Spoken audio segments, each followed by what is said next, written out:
people, my mental health is this. Anything can just be as strong as I look. Any little thing can just break it. But I told myself, this is not my life. This is the life of God in me. So when you have that understanding, then you have a guide map that you are working with, and that's the problem people don't have. Is that they are copying someone else. I see this person, I'm like, I like his lifestyle, but you cannot fit into his lifestyle. Trying to do that's like the first reflex response. Like when you are going through mental stress, like me too, I do it a lot. I just shut out from everybody. But when you now say you want to talk to your friends about it, you will now realize you have spoken to almost everybody around you, especially the ones that are ready to take advantage. Because when you are your weakest state, that is when you're very vulnerable.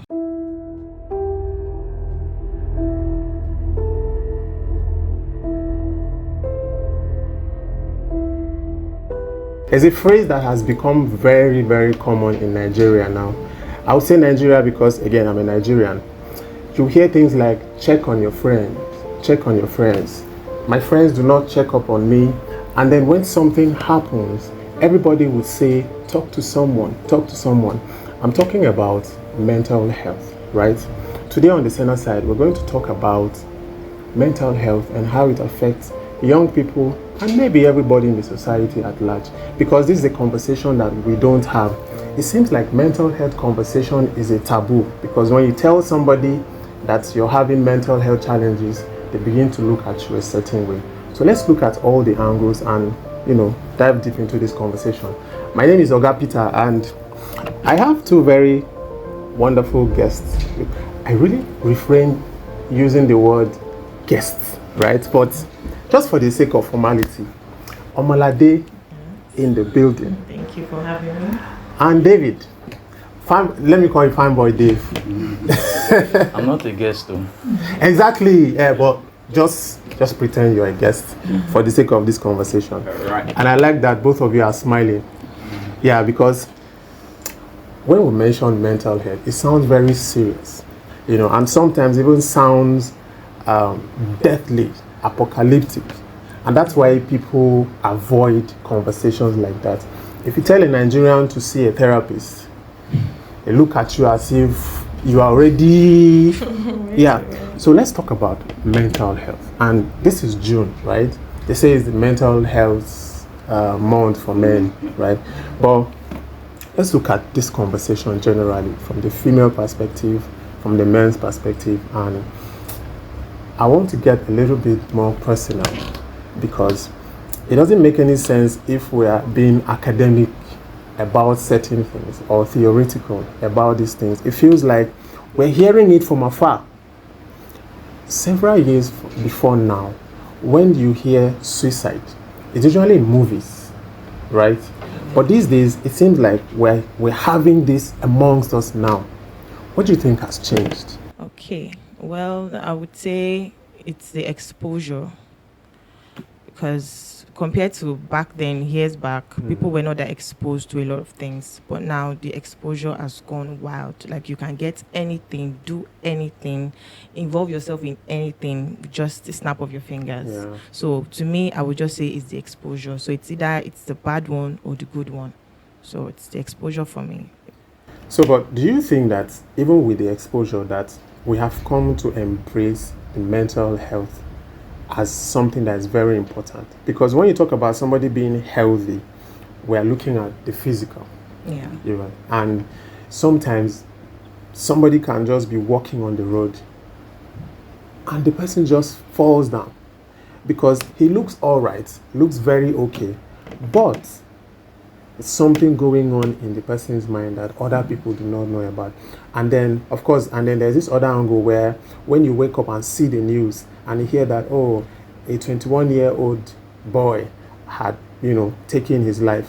And the reaction you hear is that, oh, suicide is not an option. You should talk to someone, Why do you think that people don't talk, don't open up when they are going through mental health challenges? For various reasons. Most of the time, people don't have who they can talk to. Another reason would be that people talk to the wrong people. So if you're talking to somebody about mental health that doesn't have an idea of what mental health is, this person will not have an idea of how to help you. Before now, like she talked about exposure, this thing has been happening before now, but there was no name to it. Okay, so right now there's a name to it, and like you rightly pointed out, what we can't see affects what we can see. Mental health affects even our physical health. Yeah. In terms of anxiety and stress and all of that. So I think personally for me, times when I've had this experience, I think talking to the right person can really help, can make a difference. So, but how do you know the right person to talk to? Now that's the point. I think people don't make it easy for you to talk about these things. People don't listen without judging.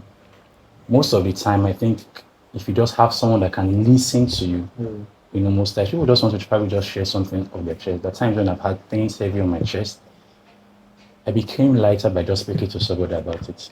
The person listened, okay? And just having that opinion or that idea of bracket of people that can probably just listen to you once in a while can probably just help. They might not provide a solution to the problem, but listening is also a solution. I would like to add to what you said. So funny how this particular conversation, I had it with a friend a few days ago, and what I told her was, because the way she was able to adapt to it, she shut everyone out, and that's what most people tend to do. That's like the first reflex response. Like when you are going through mental stress, like me too, I do it a lot. I just shut out from everybody. But when you now say you want to talk to your friends about it, you will now realize you have spoken to almost everybody around you, especially the ones that are ready to take advantage. Because when you are in your weakest state, that is when you're very vulnerable. Like your guards are down, like you have gone through a lot and you feel nothing else really matters at that point. And whoever you're talking to at that moment really counts. That person has the power over you already. So what I told the person was that from the beginning, even though before getting to that mental breakdown, you should know the kind of friends you have. Like you are able to screen them and okay, this is the kind of person I can confide in. This is the kind of person that I know when I tell her this, she's able to tell me this kind of thing or pray with me or talk to me about it or is ready to listen, not to just take advantage of me for that particular reason. So, but now you see people now going to a random stranger because they feel they won't judge them. True.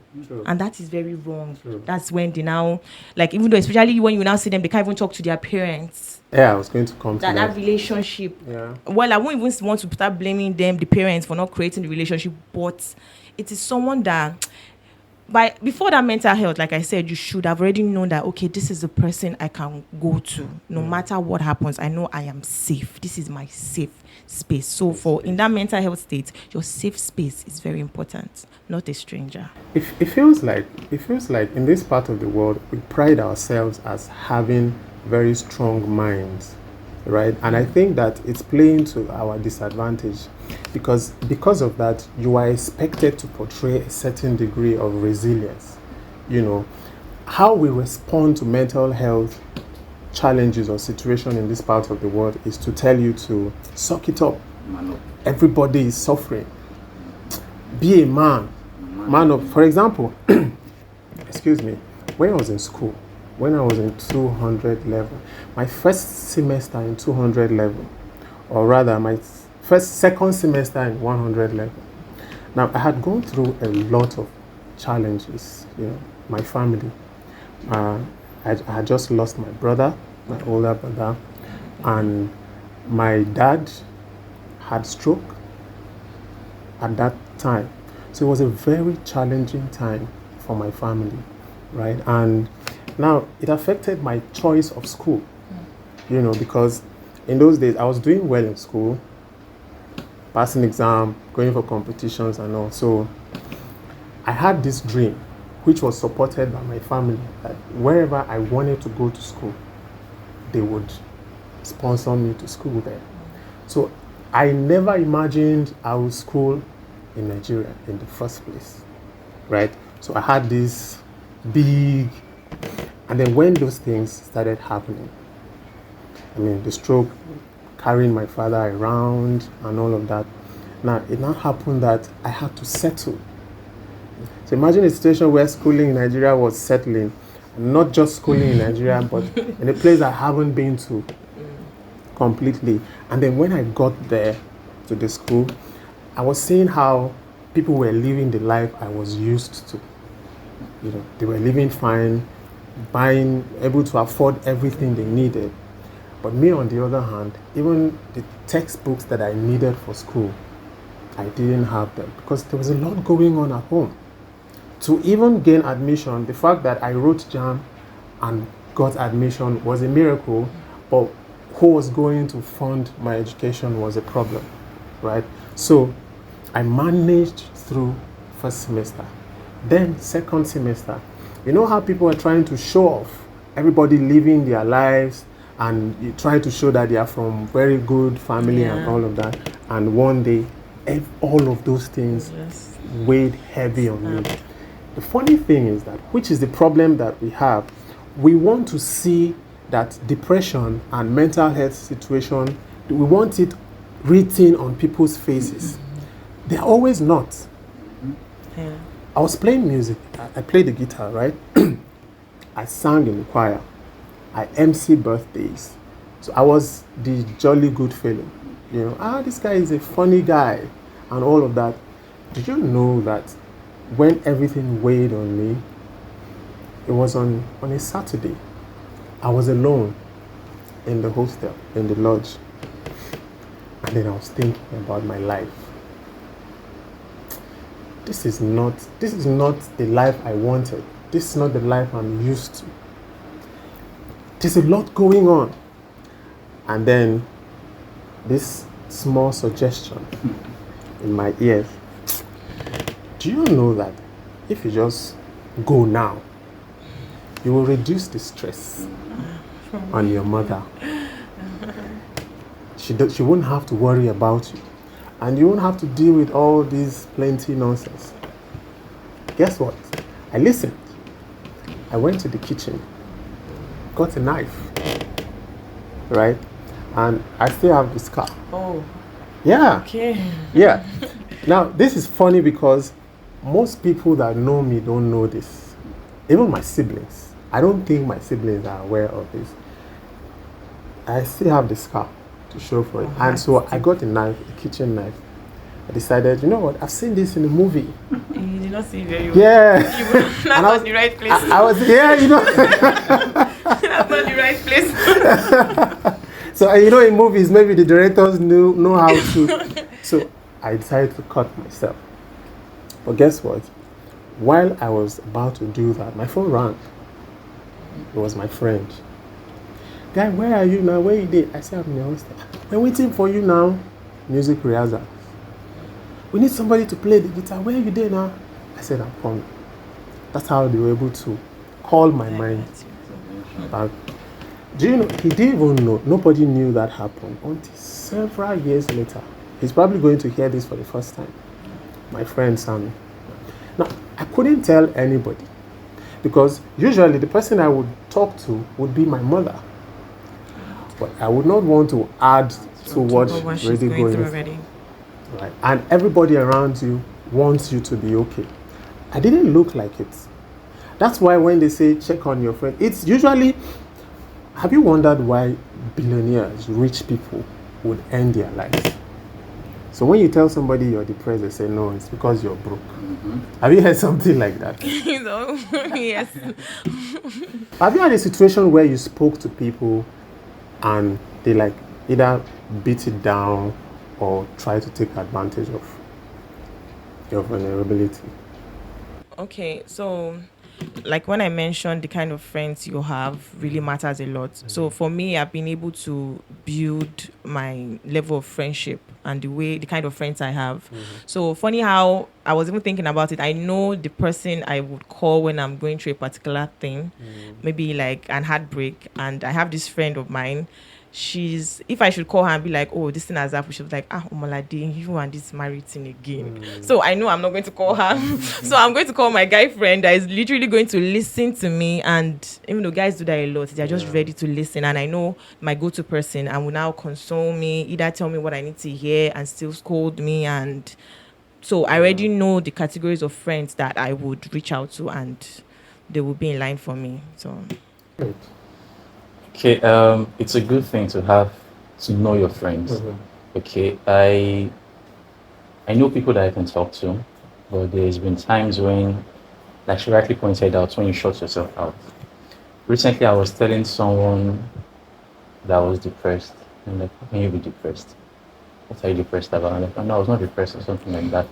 And then I think I agree to what you say. It's called functional depression. You know, you could be bubbling, you're here and there, you're doing all sorts of things. That's why people are surprised. I saw this person, this person was laughing. Do you understand? So having that person that you can always talk to is very important. There are times when I've spoken to the wrong people about things. And the truth is that it changed or it shaped my perception about asking for help.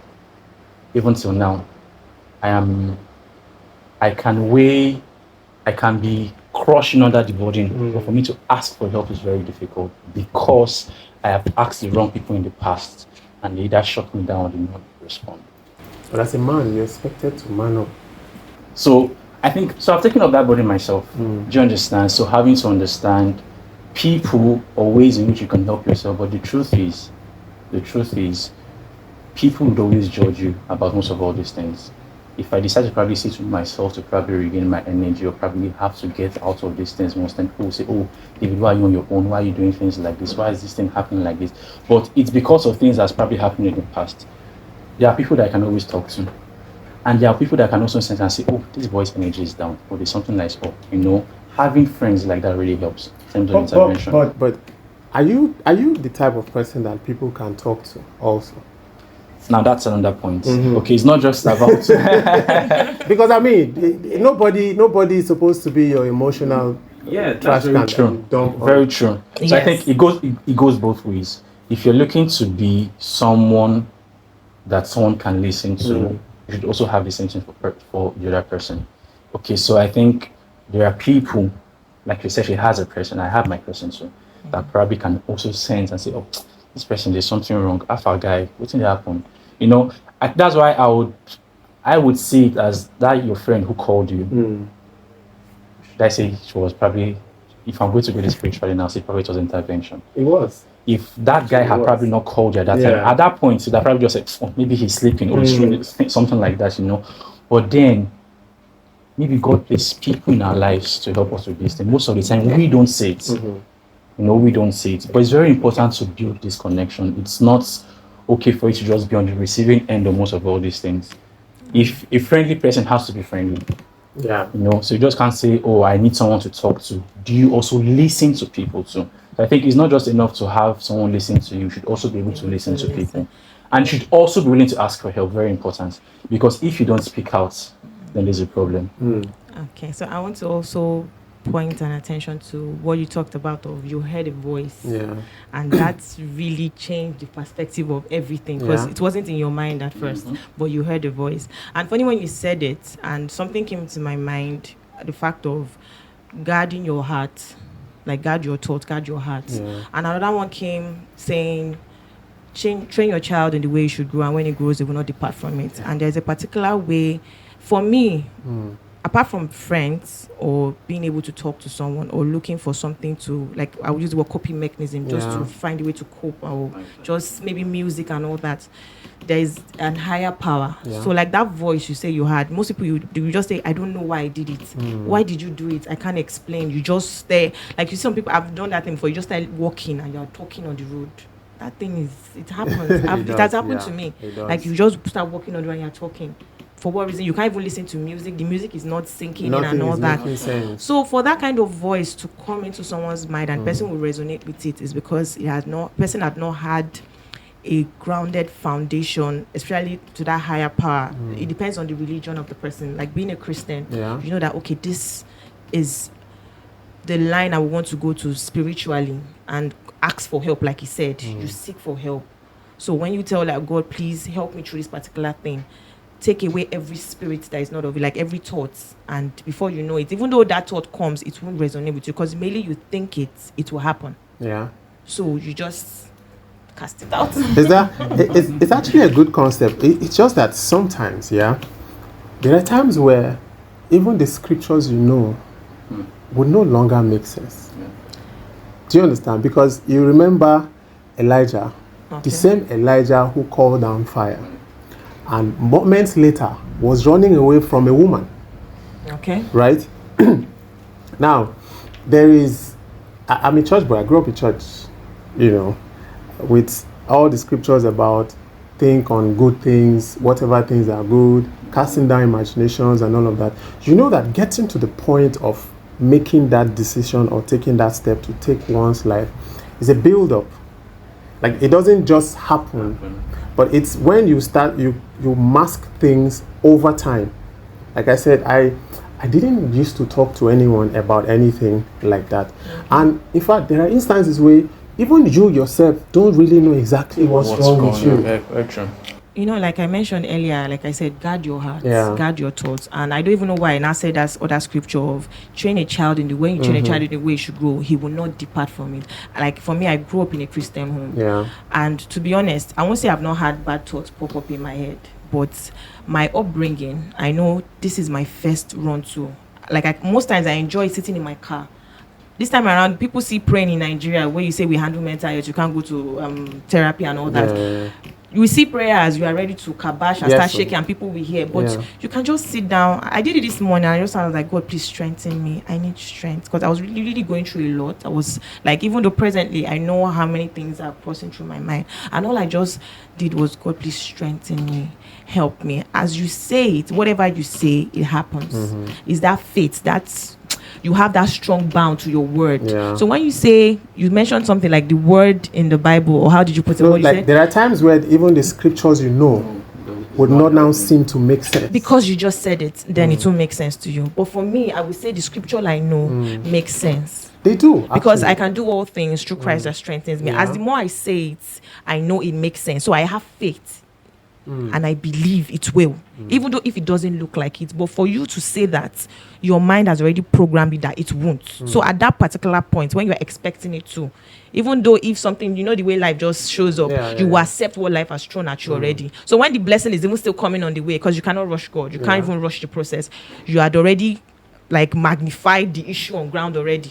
And that is what's going to happen. But do you think that prayer is a solution to mental health issues? So I think what I'm trying to get from what you're trying to say is that immediately that thought comes into your mind, you should dispel it it down. immediately. Because the truth is, the more you build up, you're keeping it, you're thinking of it, you're munching it, it starts controlling how you see things. True. Okay, so immediately it comes. So that's why if you don't feel yourself with something will take Something else will place. take So obviously, so Yeah. maybe speak positive things.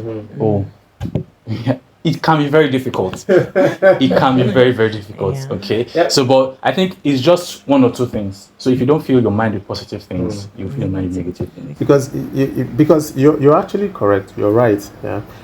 Where I'm looking at it now, after that happened, of course, I went through a process and all of that. And all. So now, and then some years down the line, people now feel like they could talk to me.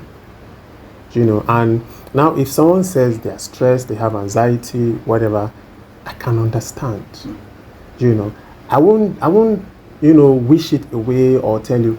I really can understand, because it's one thing to be theoretical about something you have not experienced. Do you understand? Like when something happens and you see a full-blooded, healthy, in quote, human being will drive his car to the third mainland bridge, park the car, and jump. Now, this person knew where his key was. He came out, started the car, dodged traffic, drove well, didn't hit anybody. Do you understand how? Yeah. Didn't hit anybody, probably greeted his neighbors and everything, and drove to, and parked there, parked well. Didn't want to bother anybody, and then jump into. Now, so the point I'm trying to make is, again, for people who are listening and watching, is that it's one thing that we know how we should be, right? Because when things like that happen, what you will hear, the outcry is, oh, you should have spoken to someone. It's not an option. Do you really think that this person wanted it to be that way? I was speaking to a friend and she told me about a pastor friend who committed suicide. Right. Yeah. Now, this is somebody who supposedly should be counseling other people and helping people through things like that. What would drive a pastor? Is it that did it get to a point where God no longer made sense? Because there's a book I read, you know, when God does not make sense. Yeah, the book gave me perspective because, like I said, there are a lot of theories until you see people who are actually going through it, who have lost any hope necessary. They have money, but it feels like there's this void. There's this thing. The mind is a very powerful thing, really. Yes, it is. The mind is a very, very powerful thing. So I think that the point I'm trying to make is that we have to extend grace to each other. Okay, I want to say something. Yeah. Like you said, someone taking his own life, and what came to my mind was there's this part in the beginning, when you're reading the story of the Bible, and they said there is life and there is death. Choose. He has given us that. What's the word? You said that right to choose. Yeah. Yes. So it still depends on you, for you to choose either which way. And for someone like me, I've tried to portray my life in a way of I don't try to take people's opinion and use it for myself. No. Good. That's a good. Fine. Most times some people say it's a bad thing. Like you just, what you want to do is what you want to do. I know it can be, but I don't let your opinion matter that much and overshadow my own. Because then when either, let's say, the Holy Spirit is trying to speak to me, or the right thing is popping up, but just because someone made a suggestion, you now take it, and that is what you now start working with. So like I said, guard your heart, guard your thoughts, guard your thinking. So there's a way you just program yourself and say, okay, this is how I want my life to be. The worst can be happening. That person just became a weaker vessel to the enemy for the devil to toy with. Okay, not to go to spiritual, but there's no how. This is already a spiritual. As you said, it's a mental health and all that. So there's a part in the Bible where Jesus said, Peter, the devil is after you. The devil is literally after every one of us. He's looking for who to devour. It's stated there. So I don't know who that book you read that doesn't actually, make the book sense. was written by a pastor. You know, I talked about exposure. That was the first thing I said. We are not exposed to so many things. So when I say guard your heart, I see that book, I will not open it because that book can literally start making me think of what I'm not supposed to think of. So like I was saying, you have the right to choose either which way you want to go. So the person just became a weaker vessel for the enemy to prey on. And the Bible has said it. Jesus said, he said, Peter, the devil is ready to take advantage of you, but I have prayed for you. He has prayed for us. And you mentioned something about prayer, but we didn't even talk about it. Prayer goes a long way. It is hard.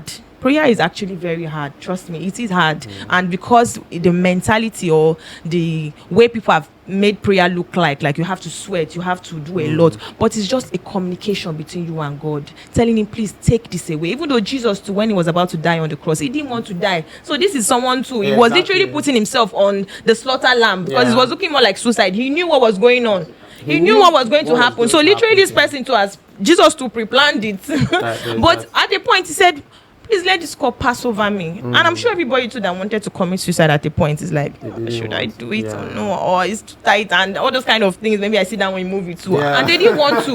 But maybe sometimes it not happens. And when you get to heaven, it's like, yeah, you are playing with death, Abby. And it's like, I didn't mean it. I didn't know it was going to be like that. That kind of thing. Like that girl that drank hypo because of her jam score. And the next thing she was telling her sister to give me oil. And sister is like, are you playing? Why? And she died. Yeah, she didn't know it was going to be that seriously, after drinking that. So some people just play with it, toy with death, and death is not something to be toyed with because it's life and it's death.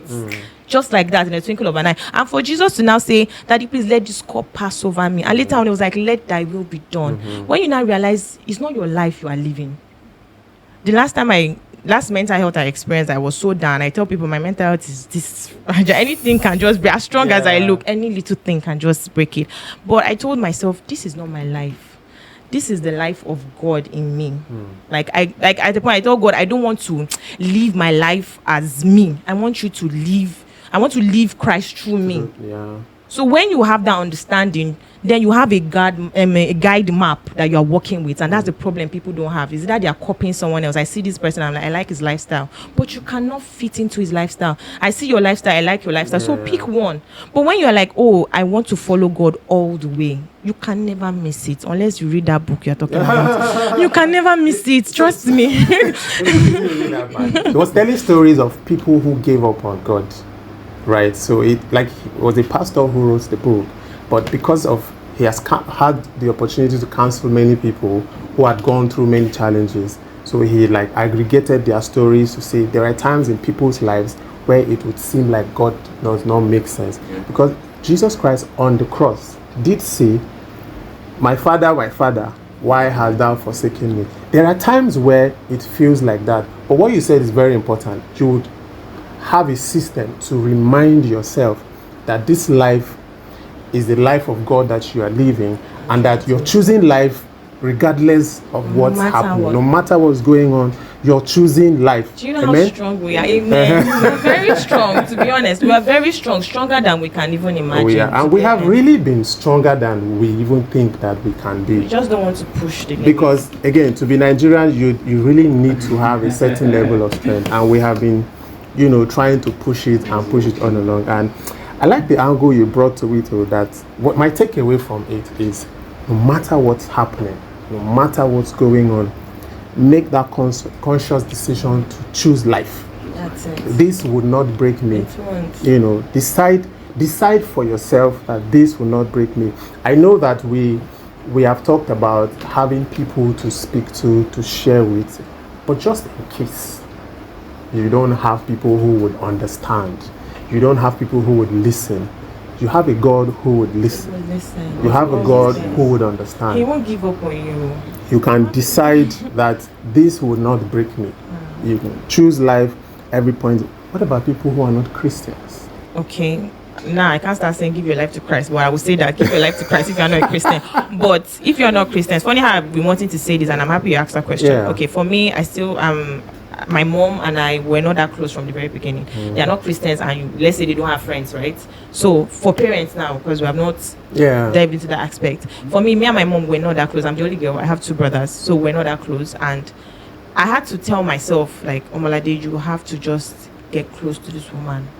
Not because I will be leaving soon or by the time I'll go to my husband, but I just want that connection with someone that resonates with me in a deeper level. She's the one that gave back to me. She will not leave me, even though no matter what I've done. Because most times when I pray and I'm like, God, if my mom cannot leave me or my dad cannot leave me after everything I've done, because trust me, I've done a lot to those people.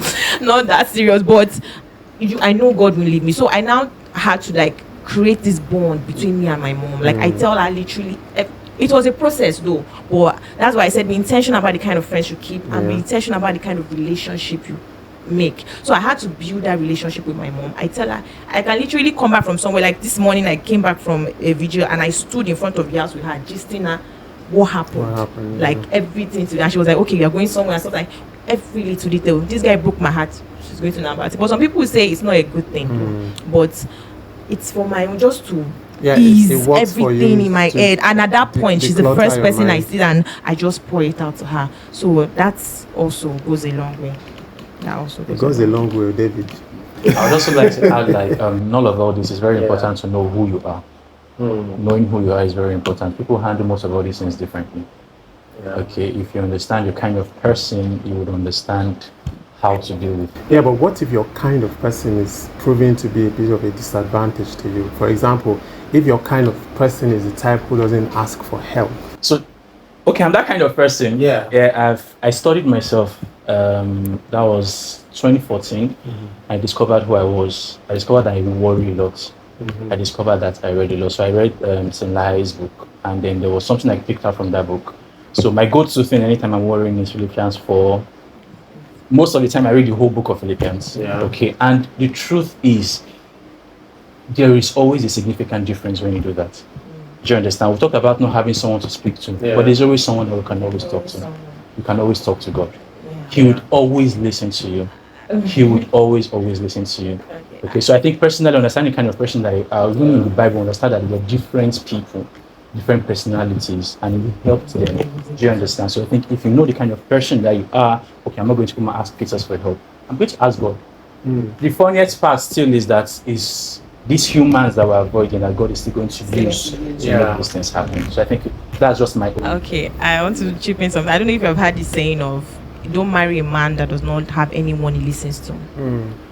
I don't know if you've heard that saying. So even though for men now, if you are just pushing, I don't know if women do the same thing actually. Like don't even marry someone that does not have someone that they cannot listen to. Because if I am telling you, we're having an issue, and there is nobody. This is a different thing. Say we are taking our matters outside. No, but someone that the person will now sit and talk to and be like, okay, don't do this, and the person listens to that person. It really goes a long way. So the idea of, okay, I like withdrawing myself, I don't talk to people, is that mentality you have just built up in your head. My mommy does this, me too, I want to do. You just created a scenario that does not exist, and you want to live by it. Wow. So just like mental health situation is a lot, this conversation has really been a lot, right? But my takeaway from it, which I think is very instructive, is that as humans, we should try to extend grace to other people, right? Listen to people.